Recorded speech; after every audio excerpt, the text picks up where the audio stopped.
자, 실무 시험 보도록 하겠습니다. 용인전자 주식회사는 제조, 도소매 및 무역업을 영위하는 중소기업이며 당기 제9기 회계 기간은 2020년 1월 1일부터 12월 31일까지다.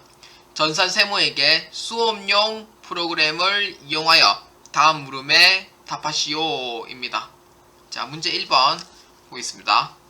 다음 거래를 일반 전표 입력 메뉴에 추가 입력하시오입니다. 자, 일반 전표 입력 문제는 총 5문제가 출제가 됩니다.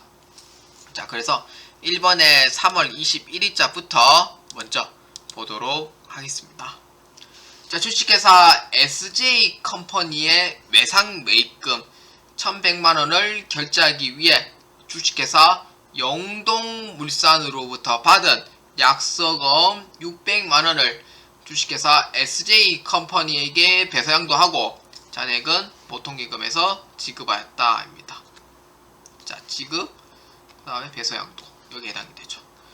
자, 당시 외상 매입을 했는 경우에는 당시에 외상 매입금 대변에 회계 처리를 했을 건데, 이제 3월 21일에 이제 외상 대금을 결제를 했죠. 그래서 대변에 있던 외상 매입금은 차변에 없어집니다. 자, 대변에는 약속금을 SJ컴퍼니에게 배서양도를 했다고 됐어요. 배서양도, SJ컴퍼니에 배서양도 했다고 하니까, 자, 그러면은 그러니까 영동물산 거죠.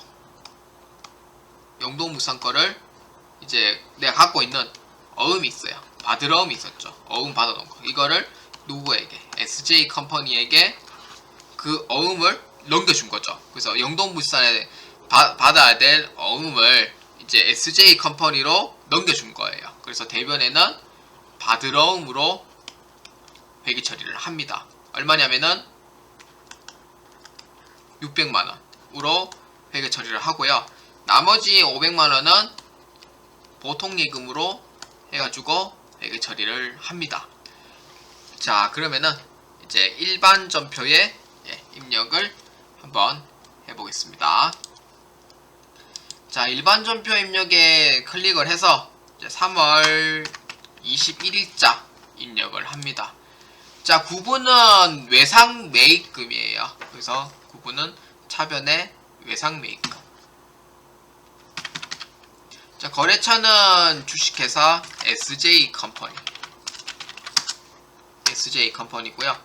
차변의 금액은 얼마냐면은 1100만원 입력을 해주고요. 1100만원 입력해주고, 그 다음에 대변에는 이제 어음을 받은 거를 SJ컴퍼니로 넘겨준 거죠. 그래서 받으러 어음인데, 거래처는 반드시 영동물산을 해줘야 됩니다. 영동물산으로 600만원 입력해주고, 나머지는 보통예금으로 지급을 했다고 하니까, 보통예금에는 주식회사 SJ컴퍼니로 해줘야 됩니다. 그래서 얼마냐면은 500만원으로 해가지고 입력을 해주면 됩니다. 자, 그 다음 2번 보겠습니다. 자, 4월 30일이죠. 자, 회사는 영업부서에 직원들에 대해 확정급여형 퇴직연금 DB형에 가입하고 있으며 4월 불이백인 300만원은 보통예금에서 지급하였다. 돈 나갔죠? 보통예금 나갔으니까 이건 무조건 대변이에요.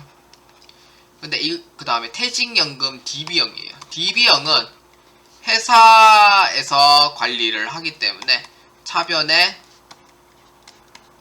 퇴직연금 운용자산 계정과목으로 해서 회계 처리를 합니다. 그런데 DC형인 경우에는 개인이 관리를 하기 때문에 회사 입장에서는 그냥 퇴직급여 계정과목으로 해서 그냥 끝내버린단 말이에요. 그런데 이 문제는 DB형이기 때문에 퇴직연금 운용자산으로 해서 회계 처리를 합니다. 그래서 차변에는 퇴직연금 운용자산의 300만원만큼 회계 처리를 하고요. 대변에는 이제 보통예금으로 지급을 했다니까 보통예금에 300만원만큼 입력을 해주시면 됩니다. 자, 그러면 4월 30일 입력해 보도록 하겠습니다. 자, 4월 30일은 구분은 차변의 퇴직연금 운용자산으로 회계 처리합니다. 퇴직연금 운용자산으로 회계 처리를 하고요. 자, 거래처는 없습니다. 거래처는 없고요. 300만원 입력을 해줍니다. 300만원 입력해주고요.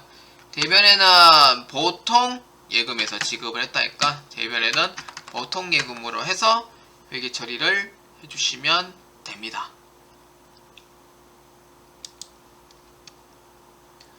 자, 다음 3번 보겠습니다. 당사는 자금 악화로 주요 매입 거래처인 주식회사 상생유통에 대한 외상 매입금 4천만원 중 3,800만원은 보통 예금에서 지급하고 나머지는 면제받았다입니다. 근데 상황이 악화돼서 200만원을 못 받는 경우는 없어요. 그래서 이게 완전 신뢰가 아니면은 면제받지 못합니다. 자, 악화로 이제 외상 매입금 4,800만원을 해놓은 거를 뭘로? 보통예금에서 지급을 했대요. 그럼 보통예금 지급하면은 대변에 보통예금 3,800만원만큼 입력해주고요. 그 다음에 대변에는 채무면제 이익으로 해서 200만원만큼 입력을 해줍니다. 그럼 차변에는 당연히 뭘로 들어가겠어요? 외상 매입금 들어오겠죠. 그러니까 대변에 있던 외상 매입금을 이제 대금을 지급을 해주니까 지급해줄 의무가 생기죠. 그렇기 때문에 차변에 외상 매입금 4천만원으로 입력을 해서 회계 처리를 해주면 됩니다. 자, 그래서 주식회사 상생유통에 대해서 자, 일반 전표 입력에 자, 5월 12일자로 입력을 해보겠습니다. 자, 부분에는 외상 매입금인데요. 거래처는 주식회사 상생유통입니다. 얼마냐면은 4천만원이고요. 대변에는 보통예금입니다. 보통예금 얼마냐면은 3,800만원 입력해주고요. 그럼 대변에는 이제 면제받았죠. 그러니까 내가 돈을 줘야 될 필요가 없어져요. 그래서 대변에는 채무면제이익으로 해가지고 회계 처리를 해주시면 되겠습니다.